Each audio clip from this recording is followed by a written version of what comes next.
사랑하는 성도 여러분, 좀처럼 수그러들지 않고 있는 코로나19 바이러스로 인해 얼마나 힘든 나날을 보내고 계십니까?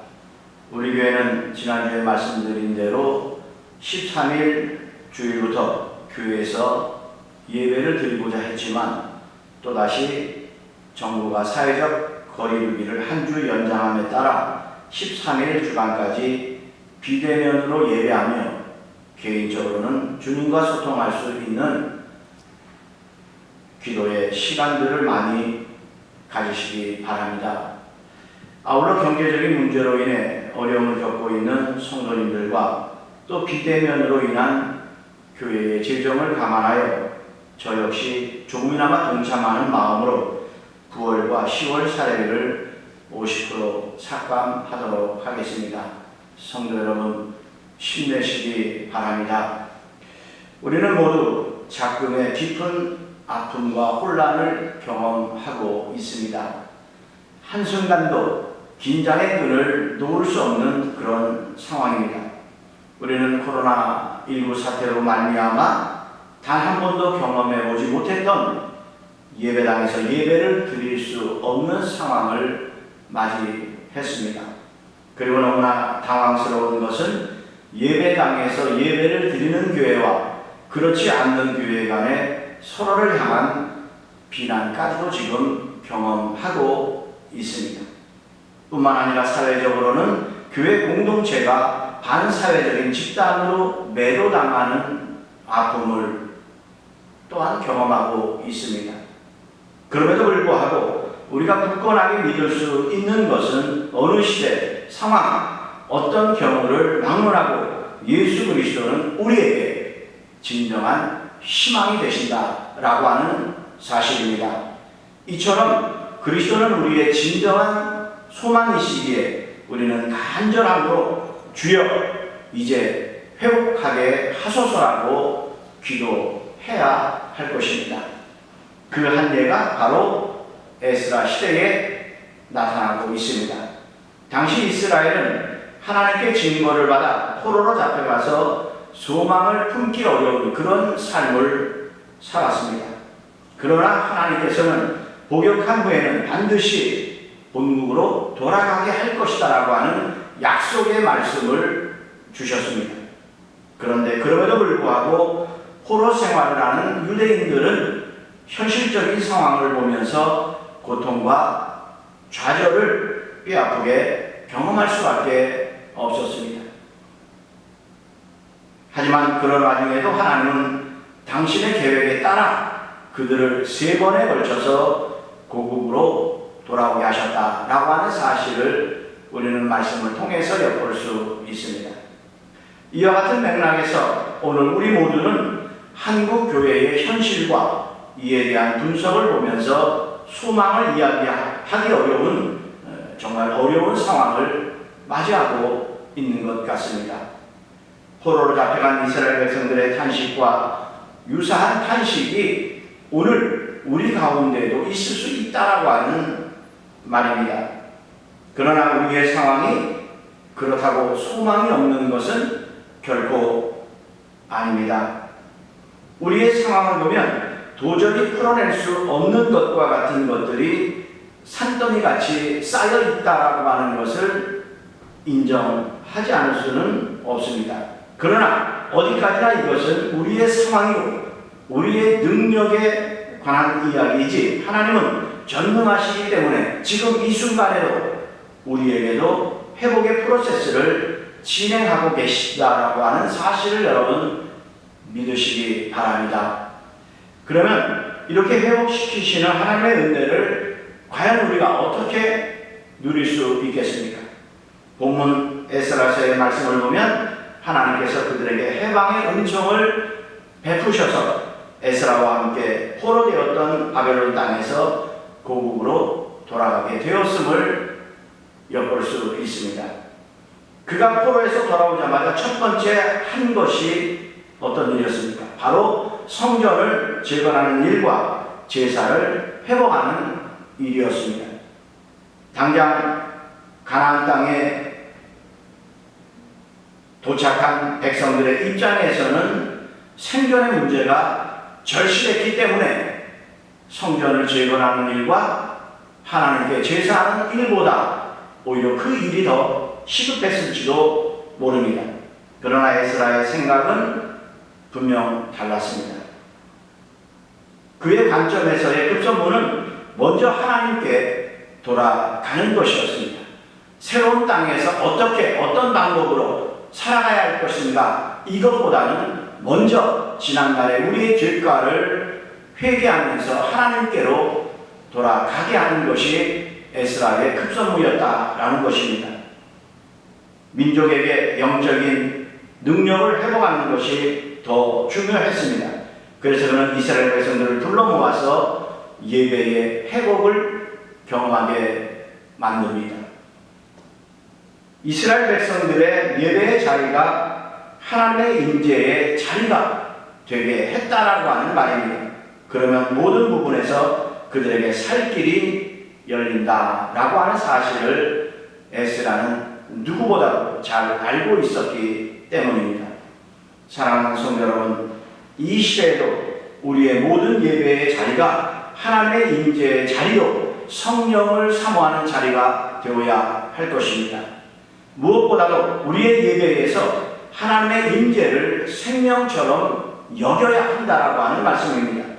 그래서 예배 진례자, 설교자, 그리고 모든 회중이 하나님 앞에서 두려워 떠는 그런 예배가 되어야 할 것입니다. 예배마다 속죄와 헌신의 정신이 충만한 예배, 더 나아가서 복음에서 가르쳐 주신 영원한 생명과 위로와 기쁨이 넘치는 살아있는 예배로 우리 교회의 예배가 진정으로 회복되어질 수 있기를 주님의 이름으로 축원합니다. 에스라 시대처럼 우리에게도 예배가 회복되어 모든 교회의 예배의 자리가 하나님의 소리가 가득하고 회개의 눈물이 흐르며 성도들의 열정과 사모함이 가득하고 기도하기 위하여 무릎 꿇는 주의 백성들로 가득하여 이 땅에 성령의 바람이 불어올 수 있도록 우리 모두 한 마음으로 힘써야 할 것입니다. 에스라가 두 번째로 끌었던 회복의 방향은 바로 말씀 신앙의 회복입니다. 에스라는 포로 전기에 이스라엘이 하나님의 말씀으로부터 떠났던 것과 또 예언자의 말씀도 멸시했던 것을 회개했습니다. 그래서 하나님의 말씀, 율법의 말씀으로 돌아가는 회복을 에스라는 먼저 붙잡았던 것입니다. 그래서 에스라는 느헤미야 8장에서 보듯이 온 이스라엘 백성들 앞에서 하나님의 말씀을 낭독했습니다. 이것은 단순히 말씀을 낭독한 것이 아니라 하나님의 말씀이 하나님만큼 높다라고 하는 사실을 백성들 앞에서 단호하게 선포했다라는 것입니다. 우리 시대에도 하나님의 말씀, 성경의 권위를 선언해야 하는 그런 시점에 왔습니다. 우리 장로교회는 무엇보다도 말씀의 권위를 강조하고 그 권위 앞에 엎드리는 그런 전통을 가지고 있습니다. 에스라 9장에 보면 에스라가 하나님 앞에 회개하는 내용이 구체적으로 기록되어 있습니다만 그 중에 9장, 8절로 10절 말씀에 보면 아주 매우 인상적인 말씀이 기록되어 있습니다. 들려드릴 테니 한번 잘 들어보시기 바랍니다. 이제 우리 하나님 여호와께서 우리에게 잠시 동안 은혜를 베푸사 얼마를 남겨두어 피하게 하신 우리를 그 거룩한 처소에 박힌 목과 같게 하시고 우리 하나님이 우리 눈을 밝히사 우리가 종로를 가는 중에도 조금 소생하게 하셨나이다. 우리가 비록 노예가 되었사오나 우리 하나님이 우리를 그 종살이하는 중에 버려두지 아니하시고 바사 왕들 앞에서 우리가 불쌍히 여김을 입고 소생하여 우리 하나님의 성전을 세우게 하시며 그 무너진 것을 수리하게 하시며 유다와 예루살렘에서 우리에게 울타리를 주셨나이다. 우리 하나님이여 이렇게 하신 후에도 우리가 주의 계명을 버렸사오니 이제 내게 무슨 말씀을 하오리까? 라는 말씀입니다. 이 말씀 중에 우리가 기억해야 할 내용은 10절 상반절에 있는 말씀입니다. 우리 하나님이여 이렇게 하신 후에도 우리가 주의 계명을 버렸사오며, 이렇게 말씀하고 있습니다. 곧 이 말씀은 이스라엘 백성들에게 하나님께서 은혜를 베푸셔서 이스라엘 땅의 남은 자들을 보호하시고 포로로 잡혀간 백성들을 해방의 선물로 주셨지만, 그럼에도 불구하고 여전히 그들은 주님의 계명을 어기며 살았다라고 하는 사실을 지적하고 있는 말씀입니다. 진정한 회복은 회중이 하나님의 말씀 앞에서 두려워 떨며 하나님의 긍휼을 구하는 데서부터 시작되는 줄로 믿습니다. 회복의 주체는 우리가 아닙니다. 교회도 아닙니다. 회복의 주체는 바로 하나님이십니다. 사도행전 3장 19절은 말씀합니다. 그러므로 너희가 회개하고 돌이켜 너희 죄 없이 함을 받으라. 이같이 하면 새롭게 되는 날이 주 앞으로부터 이룰 것이요 라고 했습니다. 여기서 우리가 주목할 말씀은 새롭게 되는 날, 즉 회복의 날이 주 앞으로부터 이르게 된다라고 하는 사실입니다. 사랑하는 성도 여러분, 회개가 무엇입니까? 말씀에서 떠난 데서 돌이키는 것입니다. 말씀으로 돌아가는 것입니다. 따라서 우리가 할 일이 있다면, 혹 말씀에서 멀어진 것들이 있다면 그 부분이 어떤 부분이든 간에 돌이키는 것입니다. 그러면 회복은 하나님께서 반드시 시켜주실 줄 믿습니다. 우리 한국교회가 코로나 시대 속에서, 그리고 교회가 기울어져가는 시대 속에서 한 가지 분명하게 하여야 할 일이 있다면, 하나님이 회복시켜주시는 은혜를 구하며 말씀으로 돌아가는 것입니다. 모든 교회들이 말씀으로 돌이키며 말씀을 세우며 말씀으로 가득한 교회와 그리스도인들이 되어서 하나님의 은혜로 영과 육이 회복되어지는 축복의 역사가 있기를 주님의 이름으로 축원합니다. 에스라가 이제 세 번째로 추구했던 회복은 바로 특권주의적인 의미에서의 선민주의가 아니라 구별적인 의미에서의 진정한 선민의식의 회복이었습니다. 선민은 하나님 앞에서 이방인들과는 체질적으로 다르기 때문에 구별성에 대한 믿음을 회복해야만 했었다라고 하는 말씀입니다. 이방화되어가고 현세주의적 가치관으로 말미암아 이스라엘은 하나님의 특별한 은혜로 창조되었음에도 불구하고 그 사실을 망각하고 말았습니다. 그들의 불행이 바로 여기에서부터 시작되었다라고 하는 것이 에스라가 본 관점입니다.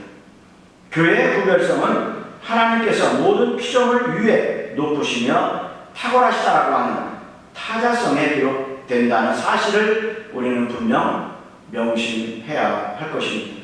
그러므로 교회는 구별된 모습으로 세상을 변화시켜야 할 사명을 가지고 있었습니다. 그런데 안타깝게도 자꾸의 상황을 보면 교회가 세상을 향하여 변화되라고 담대하게 외칠 만한 상황이 못 되고 있다라고 하는 것입니다. 즉 이 말은 세상이 도리어 교회를 걱정하고 있다라는 것입니다. 에스라가 말하는 선민의식의 특권의식이 아닙니다. 이방과의 구별된 삶을 의미하는 겁니다. 특히 우리 교단은 그동안 대한민국 사회에 메시지와 사랑을 전하려고 노력해왔습니다. 교회들의 대사적 역할을 강조해왔습니다. 그렇게 하기 위해서 주님의 몸된 교회가 거룩해지고 변화되어지고 새롭게 되어지기 위해 온 힘을 기울여 왔습니다. 이런 노력에 하나님께서 많은 은혜를 이 땅에 허락하신 줄로 믿습니다. 그러나 우리는 여기서 멈춰서는 안 됩니다. 이제는 교회가 진정한 구별성으로 무장할 때가 됐다라고 하는 사실입니다. 우리 교회의 구별성은 여러분 어디에 있다고 생각하십니까? 그것은 예수 그리스도의 십자가 순환과 부활에서 찾아야 할 줄로 믿습니다. 인류가 가지고 있지 못한 것을 분명 교회는 가지고 있습니다. 그것은 인류를 죄와 죽음에서 해방시키며 삶의 모든 불안과 그리고 불확실 속에서 해방시키는 생명과 평화와 진리의 복음을 교회는 가지고 있다라고 하는 것입니다. 분명한 것은 교회가 복음의 진리를 다시 찾는 구별성이 없다면 회복될 수 없다는 이 사실 또한 우리는 결코 간과해서는 안 될 것입니다. 이제 우리 한국교회가 통회하는 심령으로 기도의 무릎을 꿇어야 합니다. 주여 이제 회복하게 하소서라는 간절한 마음으로 무릎 꿇어야 합니다. 예배당마다 하나님을 구하는 소리가 다시 메아리 쳐야 할 것입니다. 느헤미야 8장을 보면 감격스러운 장면이 기록되어 있습니다. 학사 에스라가 율법책을 펴서 백성들의 앞에서 낭독을 하는데 이 상황을 성경은 이렇게 기록하고 있습니다. 느헤미야 8장 8절에서 9절의 말씀입니다. 하나님의 율법책을 낭독하고 그 뜻을 해석하여 백성에게 그 낭독하는 것을 다 깨닫게 하니 백성이 율법의 말씀을 듣고 다 우는지라. 총독 느헤미야와 제사장 겸 학사 에스라와 백성을 가르치는 레위 사람들이 모든 백성에게 이르기를 오늘은 너희 하나님 여호와의 성일이니 슬퍼하지 말며 울지 말라. 이런 말씀을 전합니다. 그때 이 말씀을 들은 모든 백성들이 한 마음으로 눈물을 쏟는 모습을 봅니다. 그렇습니다. 교회가 살아야 민족과 세계가 산다라고 하는 사실은 세계사가 증명한 오래된 역사적 진리입니다. 교회는 이 구별성에 있어서 의기소침하거나 비겁해서는 안 됩니다. 우리는 인류가 그토록 열망하는 진리를 소유한 특별한 하나님의 공동체이기 때문입니다. 그러니 우리 위에 있는 탄식과 냉소적인 자조를 불신앙과 함께 성령의 불로 우리 모두 태워버립시다. 그리고 주님께서 그렇게 하셨듯이 겸손하게 민족을 섬기고 세계와 소통하며 사람들을 긍휼히 여기는 우리 모든 성도들이 꼭 될 수 있기를 바랍니다. 이스라엘 백성이 모여서 회개하며 하나님의 말씀의 진리를 따라 살았던 것처럼 우리 교회도 일어나 모입시다. 기도합시다. 그래서 에스라 시대처럼 회개와 새롭게 해주시는 하나님의 은혜가 왕성하게 일어나는 그런 교회가 되어질 수 있기를 주님의 이름으로 축복합니다. 무엇보다도 먼저 예배를 새롭게 함으로 우리의 회복이 시작되어야 합니다.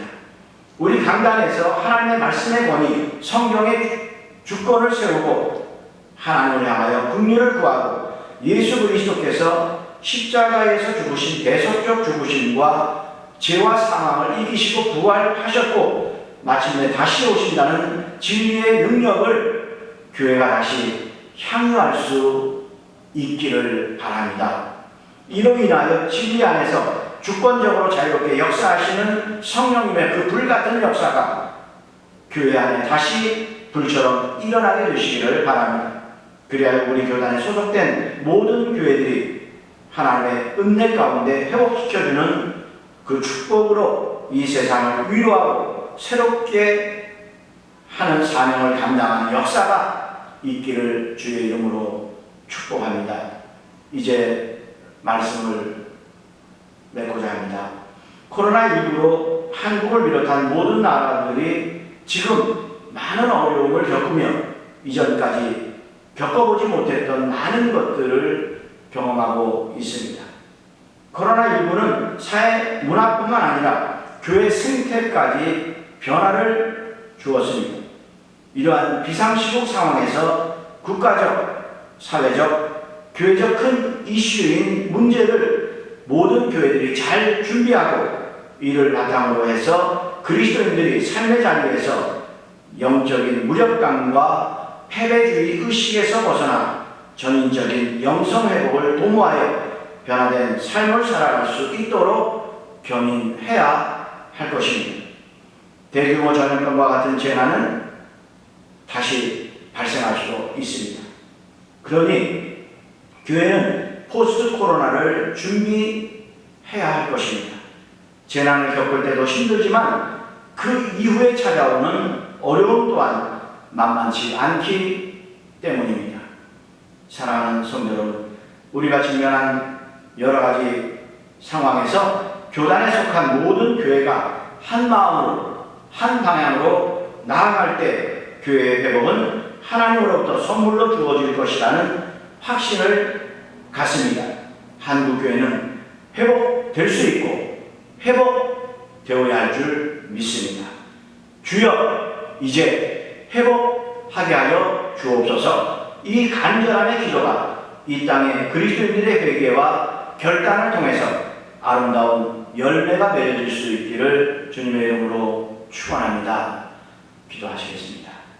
사랑의 주님, 계속되어져가는 어려운 가운데서도 우리 사랑하는 성도들의 삶을 지켜주시고 보호하시며 인도하여 주시니 감사를 드립니다. 사랑하는 성도의 얼굴을 보면서 교회를 섬기고 봉사하고 헌신하는 모습이 있어야 할 터인데 코로나19 이 사건으로 말미암아 대면하지 못하는 안타까움 속에 놓여 있습니다. 속히 이 모든 것들을 떠나가게 하셔서 정말 하나님을 예배당에서 예배하는 마음껏 찬양하는 그런 날이 속히 도래할 수 있도록 긍휼을 베풀어 주옵소서. 또한 정부의 사회적 거리두기 한 주간 연장한 그 방침에 이어 우리 교회도 다음 주일까지 비대면 예배를 드리고자 합니다. 하나님 사랑하는 성도들 어느 곳에 있든지 하나님을 예배하게 하시고 기도하게 하시고 늘 말씀과 동행하는 삶을 살아가게 하여 주옵소서.